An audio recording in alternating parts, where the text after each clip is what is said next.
Hello everyone, welcome back to HaPi in Japan. Today we have something special for you. Ida, do you know what we're going to talk about for today? I have no idea. Yeah, Ida actually doesn't know too much about the topic for today, but we're actually going to be talking about Japanese culture shock. Yeah, it's a big topic, but yeah, Ida, who is a foreigner here in Japan, I'm sure has a lot of things to say about her experience in Japan so far. I guess. But Ida, you weren't completely unfamiliar with Japan when you first started living here, right? No. So actually, before I even came here to live, I visited here a few times because actually about 10 years ago, my brother lived here and he lived here for 2.5 years. So my family and I visited him. And also, I actually studied Japanese studies when I was in university. Yeah, and I'm sure Ida watched a lot of Japanese dramas, anime, and stuff as well. Yes, definitely. Right. So Ida's perspective is coming from someone who knows just a little bit about Japan, but I'm sure she was shocked or at least mildly intrigued by a few things here and there still. Yeah, definitely. When I started to live here, there were still a lot of things that I realized I never knew.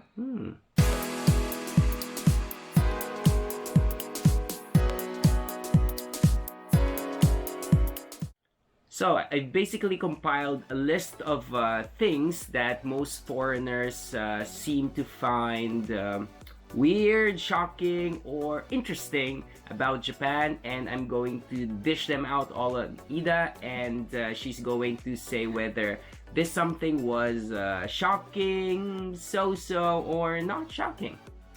All right. Sounds fun. Okay, so are you ready for the topics, Ida? Yes. Okay, let's see. The first topic is something that is very much common in today's landscape all over the world. But how do you feel, or how did you feel about face masks in Japan? Shocking, not shocking, or so-so. Yeah, like remember, like face masks were a thing in Japan way before the pandemic. Yeah, right? before the pandemic. Yeah. I would say not shocking, because it makes sense. There are a lot of people who have hay fever. So in spring, almost half, maybe 50% of people just wore masks anyway. So it wasn't all that shocking to me, and it's not that big of a deal, I don't think. Yeah. Yeah, it wasn't that shocking. Yeah. Is it shocking to some people? I mean, apparently, like, there's a whole bunch of people who are, let's say, not used to put it mildly, not used to wearing them. I guess. Yeah. So yeah, But I used to wear them like all the time, like especially in winter, because it adds a layer of cold protection.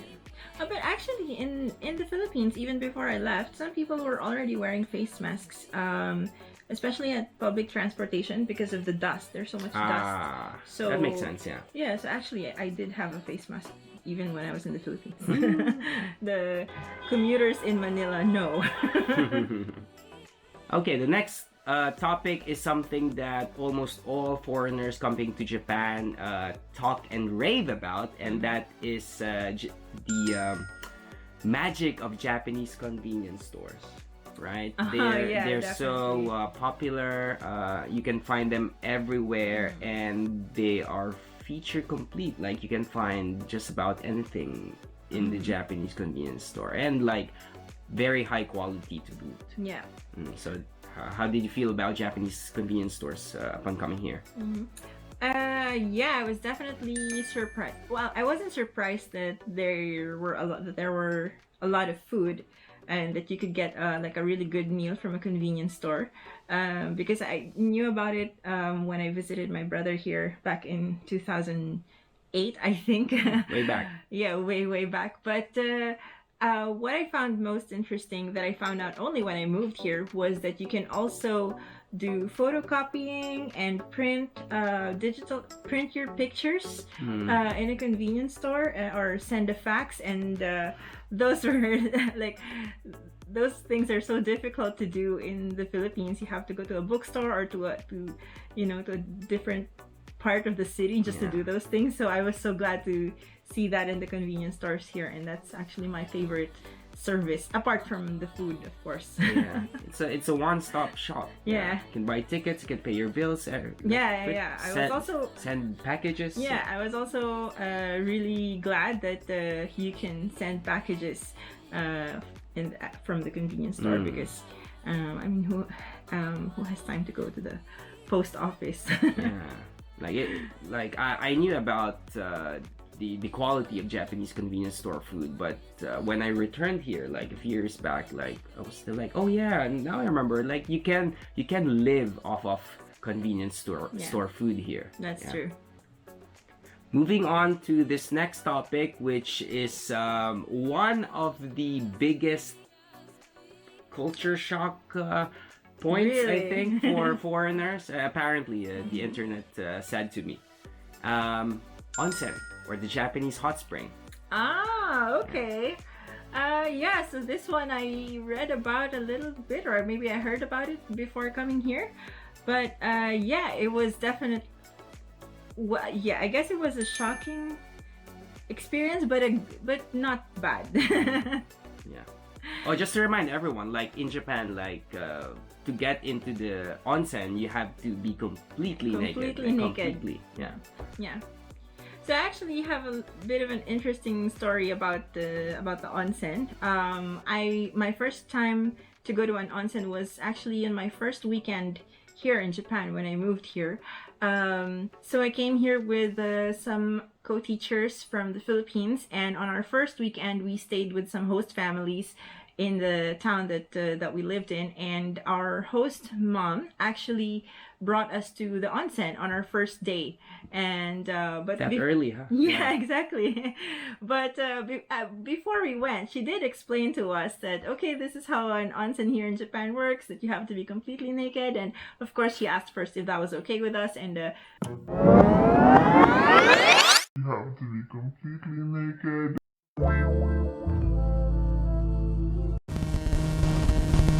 me and the co-teacher I was with, we were both really excited, so we just said, yeah, sure, okay, let's go. So then we went, and yeah, it was a little bit awkward at first, and we had a joke of how because we had also only just met like 2 weeks prior to coming here, so we barely knew each other, and we had the joke of, okay, so our level of friendship just went from 1 to 10 real quick. I suppose it's not normal to see your friends or even family members like completely naked in other countries, right? Yeah. But once you get there, you won't feel any awkwardness, because everyone is naked, and nobody's looking at you. Nobody cares. Everyone just wants to feel the warm water and and relax. So once you get there, it's not weird at all. You should try it. If you're coming to Japan, definitely go to an onsen. 100%. Yeah.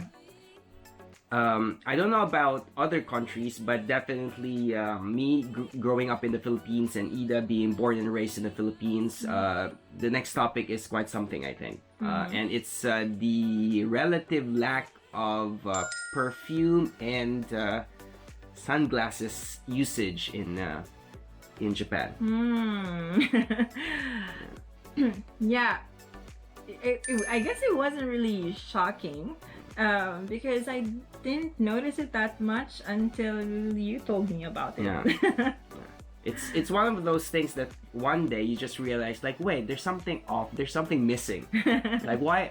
Yeah, it's bright out, or even at the beach, like, people don't really wear sunglasses. Yeah. Well, I don't really look good in sunglasses. Okay, I should say that this opinion would be very much just about me. I don't think I look good in sunglasses, so it was never a part of my life anyway. But regarding the perfume, yeah, so that's definitely something that's changed. When I was in the Philippines, it was just normal to put on perfume every time you go out, and I always received perfumes as gifts, so I always use them. And since coming here, it's been not really difficult, but it's not common to see perfumes in regular stores. So I actually haven't been using any kind of perfume since moving here. And the perfume that I brought from the Philippines, I never finished it. I mean, it's not allowed. You can wear perfume, but I think just because I haven't done it in a while, it also, I just eliminated that from my routine. I actually don't know the particulars myself, but like on public transportation, you barely smell any, right? Yeah. Like there's a joke that if you smell perfume, you look around, you'll see a foreigner, and like 90% of the time that seems to be the case. Actually, wait, there's a foreigner here. Oh yeah, there is. One of my favorite things about Japan, and something that I will definitely miss if I ever decide to move to a different country, would be the Japanese washlet. Oh yes. That was shocking. I would say that was shocking. It's a machine that, you know, cleans you up down there. And there are options. What was shocking was that there were options, right? So in other countries, I've seen the bidet, so the like water spray. So I've seen that before, but only in Japan is where I saw that you actually had options. And when I first came here to visit my brother in 2009, most of the toilets even have an option for the flushing sound. Nowadays, you just have the flushing sound, but before there was an option for like music. It still exists in public restrooms. You still have that option sometimes. For music or bird sounds. To mask the sound of your doing business. So that was a bit shocking. Like, wow, okay, there are a lot of options here. And the other thing, I guess, related to that is I was shocked at how clean the restrooms were. The public restrooms were all very clean, even if it's in a public park. Most of the time, not all the time, but most of the time, it's the public restrooms are really clean. So that was shocking to me. Who cleans those? Next up, Ida, is the thing I hate the most about Japan. Oh, no. Can you guess what it is? Is it the noisy people? Noisy people? Is it me?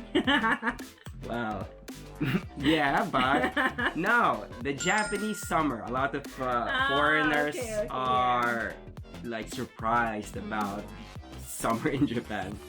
So yes, I agree. I understand why they're surprised, and it was also shocking to me, which I think means it's especially shocking because, as you know, I'm from the Philippines, so I thought I'm no stranger to heat and summer weather. And in fact, I love summer because you know, it means going to the beach and, you know, spending time outside with your friends.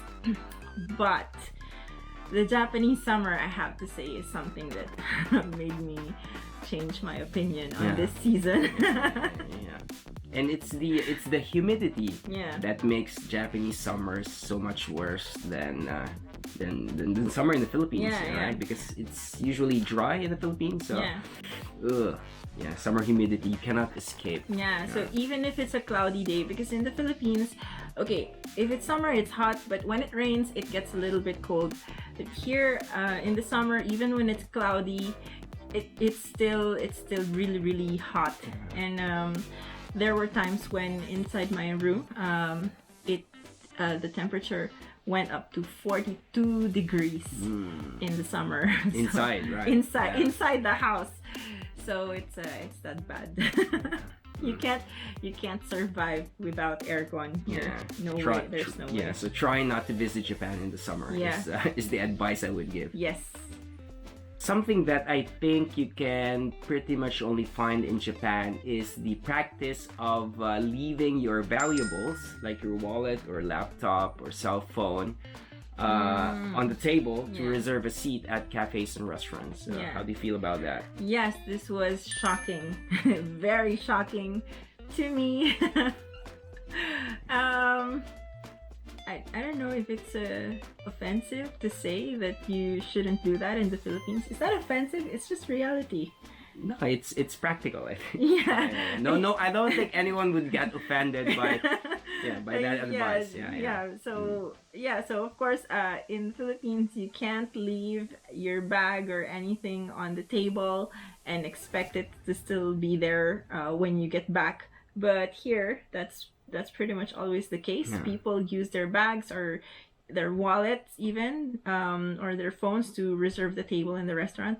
The first time that happened, I was with my friend, with my Japanese friend, and so we went to a restaurant, and so we were going to the buffet table, and she left her bag on the at the table, and then I brought my whole bag with me as I went to the buffet table, and she looked at me like, "Why are you bringing your whole bag?" And it's like, "Oh, should I leave it? Is it okay to leave it?" And that was kind of awkward.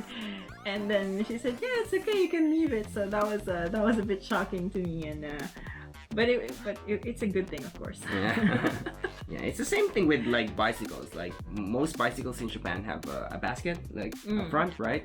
And you can leave your like groceries and stuff there, and then head on to a different store, and then nothing will happen. Yeah, most of the time. Yeah, some of my friends, they even leave their laptops on their bicycle basket, and it's still there when they come back. Don't do that elsewhere. Yeah, but don't do that elsewhere. You love this next one, Ida. What is it? Is it about food? It's about the Japanese cinema experience. Oh, okay. There's a lot to unpack there. Yes, so this was shocking. Definitely. Yeah. What can I say? People are really quiet inside the cinema. Super duper quiet. Even when eating. Like, they sell popcorn and other snacks like nachos. I think they have nachos. But you won't hear people eating them at all. I don't know how they eat. Yeah, we became so conscious. Yeah, like chewing the popcorn really slowly because you're so afraid to make any kind of noise, even though you're watching a movie. Yeah, that was shocking, and maybe one of those things that I'm not. It will maybe take some getting used to before I don't not like it. I mean, the Japanese audience, they do react. Japanese people do react. Like they laugh, like and because it's subtitled for them, right? Like a Hollywood movies. When you watch a Hollywood movie, of course, it's subtitled in English, in Japanese for them, and they even laugh ahead of us. Oh because they already know the joke. Yeah, they already know the joke. But otherwise, you won't hear like talking. Yeah.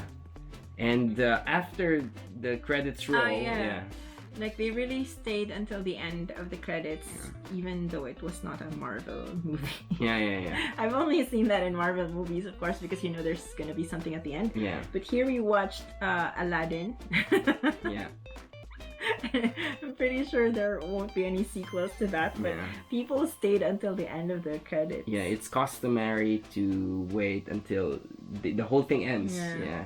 And the lights won't turn on the actually. Lights won't turn on either. Until after the credits have ended.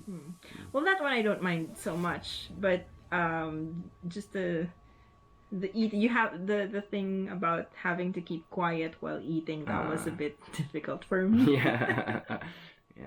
Next is again something that you probably won't see too much in other countries, and that is seeing children out and about in the city, like all on their lonesome. Yeah. So this is really shocking to me. because yes, I definitely never saw it before. Kids as young as 5 or 6, and they're alone and they're walking on the street, like as though they're going to the supermarket or something. They have their own life. They, Yeah. they have places to be to be in. Yeah. So. Yeah, so that was shocking to me because it didn't seem natural. Like when I see a kid, I always think, okay, well, where's your mom or your sister or something? But yeah, they were in line in front of me at the convenience store. Yeah, I mean you can find them everywhere, Yeah. right? Like on trains, buses, on their own. Yeah, they go to school on their own, Yeah. and they don't get picked up after after school ends. They just walk on their own. They bike on their own. Yeah. It's nice. Yeah, I mean it's good. Our final topic is something we touched on a little bit earlier, but something that deserves its own spotlight, let's say, is cleanliness or the cleaning culture in Japan. Oh, okay. Yeah. Is that are you trying to tell the world something about me? Hint, hint. Yeah, so the cleaning culture in Japan was definitely shocking to me. Okay, There's a lot to say about yeah, this there's topic. a lot to say about it. Maybe I should just give an example. Yeah. So I used to work as an assistant language teacher in an elementary in a public school, right? During the graduation ceremony, they gave us a program of what would happen. Like, okay, so the opening remarks is at 9 o'clock, and then the graduation, things like that, just the schedule of what was going to happen. And in that program, there was actually time allotted for cleaning. Like it was at 4 p.m. and it said cleaning. So that's because after the ceremony, everyone is tasked to clean the gymnasium after the ceremony. So that was part of the program, and that was a bit shocking to me because it's not a, I mean, in the Philippines of course we do some cleaning, but usually for ceremonies like that there would be other people to clean and not the students themselves or the teachers. Not here. Not here. So here everything is done by the students and the teachers themselves. Even the principal is the one who seems to be responsible for the gardening in the schools. Like that's part of their daily duties as principals. I mean, the Japanese are famous for tidiness and cleanliness, and that's because like each and every person like does something, just does a little bit of cleaning.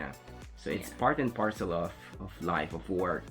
Even in my job, like I'm also an English conversation teacher, and after every lesson, like we're supposed to clean. That's just part of it. We're teachers and janitors. So just clean up everywhere. Well, I have another example, sort of like so in the town I lived in, Ibaraki, we were also like kind of members of the town, something like this. So there were actually days when the town council would call everyone, and we had to clean around the neighborhood. So just pick up something. There weren't there weren't a lot of things to pick up, right? Maybe like a small cigarette butt or two. But there was a day in the whole year. There was one day that they would ask everyone in the neighborhood to go outside and clean, not just your own, not just in front of your house, but actually in the whole area, right? So that was a thing that we had to do, which was okay because there wasn't much to do, to be honest. So we didn't mind it. So the moral of the story is just clean. Clean. And that's it. That's just a few things that foreigners typically find shocking or strange. About Japan. And Ida had a lot to say, but how about you guys? Have you ever been to Japan? And if so, which particular part of Japanese culture did you find interesting? Did we mention it? If we did, then please write it in the comments. And if we didn't, then please tell us about your experience. And as always, please do consider liking, sharing, and subscribing. We'll see you next time. Ciao, ciao! Sayonara.